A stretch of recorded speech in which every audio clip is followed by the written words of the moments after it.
لو انت فعلا نفسك تتغير وتعمل فلوس وتكون محبوب وكل الكلام ده، فانت محتاج حاجه واحده، لكن القرار ده صعب عشان تاخده، هو انك تختفي.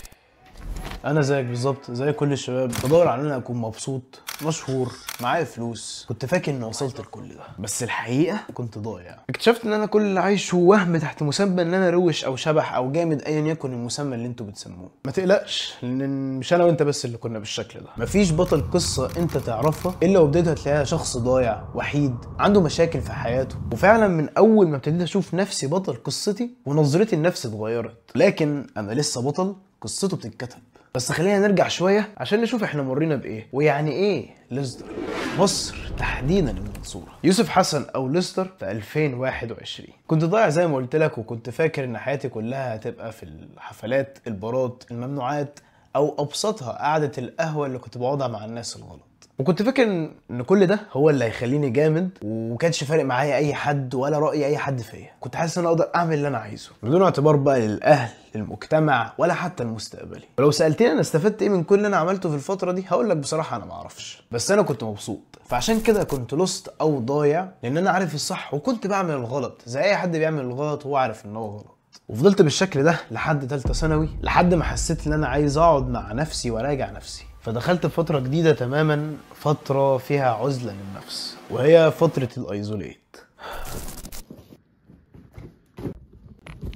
الفتره اللي انا اختفيت فيها بجد، قفلت كل حاجه وبعدت عن اي حاجه غلط انا كنت بعملها. مبقاش في غير انا والجيم والدراسه وبس. قررت ان انا ابدا التغيير من جوايا. كنت قبل كده عايش في دوامه مش قادر اخرج منها، بس لما اختفيت ابتديت اشوف الدنيا من زوايا جديده. بقيت اصحى كل يوم بدري، واول ما اصحى اقرا كتب واخلص الدراسه اللي ورايا، وبعد ما اخلص كل ده ابتديت اشوف الدايت والتمرين بتاعي. واتعلمت مجالات كتيره عشان من بعد ثالثه ثانوي ابتدي اشتغل فيهم فعلا، وابتدي اصرف على نفسي. بس رغم كل ده كان في حاجات كتيره بتحاول تشدني لورا. وهنا جت اصعب فتره مرت عليا في الرحله بتاعت التغيير بتاعتي، وهي فتره الزيرو ديستراكشن، او انك تبعد عن المشتتات. الفتره اللي لازم اسيطر فيها على نفسي. خروج مش هخرج، ولو هخرج مع ناس معينه، ناس بتعليني مش بتنزلني. ولما كمان اخلص اللي ورايا، كنت بحاول اقعد مع نفسي اكتر وافهم نفسي اكتر واتعلم حاجات كتير. لكن في الفتره دي دايما كان بيجي لي حاجه تشتتني، سواء من السوشيال ميديا او حد يعرض عليا ممنوعات او اي حاجه انا كنت بعملها غلط زمان.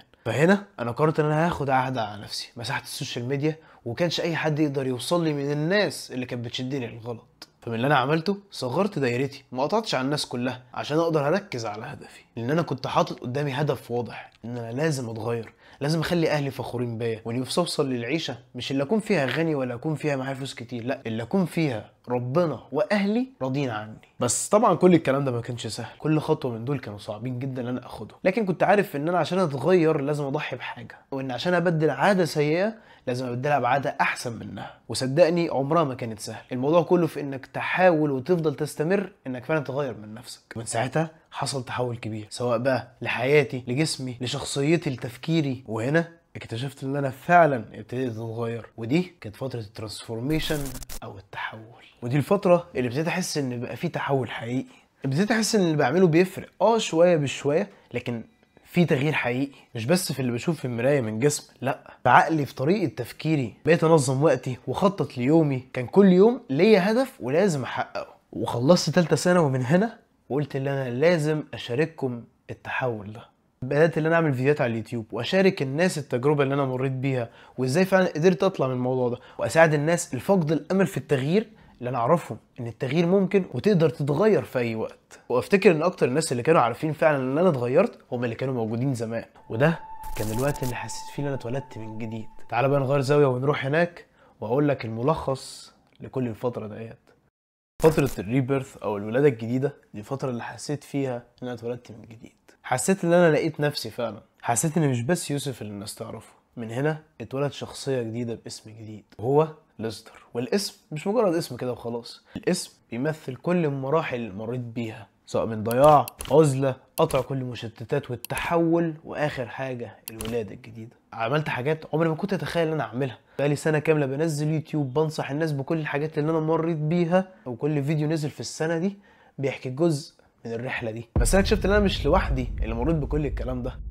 لا، في كتير شبهي، كتير شباب بيحاولوا يطلعوا من فتره الضياع يوصلوا انهم يبقى شخصيه جديده باهداف جديده بيكونوا فعلا قادرين ان هم يحققوها. ومن هنا حسيت اني محتاج اجمعكم كلكم عشان نكون كلنا مع بعض، عشان نقدر نشد بعض تحت اسم ليستر كاظم. وليه اخترت كاظم؟ لان احنا مش جروب على الواتساب، لا احنا كاننا قبيله مؤمنين بنفس الحاجه، اللي احنا محتاجين نطور من نفسنا وكلنا نطلع من مرحله التوهان والضياع لاخر مرحله، وهي المرحله اللي احنا بنلاقي فيها نفسنا. ومن هنا الكالت بدات تكبر، وابتديت انا اكبر التيم واطور في الخدمه عشان فعلا الكالت تكون كبيره، عشان ما تحسش انك لوحدك، وعشان فعلا اغير من جسمهم وحياتهم. فعايز اقول لك ان عمر ما كان التغيير فرصه بتروح. اوعى تفكر ان الوقت ضيق، انت دايما قدامك فرص انك تتغير، ويمكن الفيديو ده ظهر لك او ربنا بعتهولك عشان فعلا تبتدي تتغير. طول ما ربنا مديك الروح اعرف انه مستنيك تتغير، وطول ما ربنا مديني الروح فاعرف ان انا هكون واقف جنبك عشان اساعدك انك تتغير. غير من جسمك هيفرق في حياتك جامد جدا، هيعرفك على ناس احسن، ولما تعرفهم اقطع مع اي حد كان بيشدك للغلط،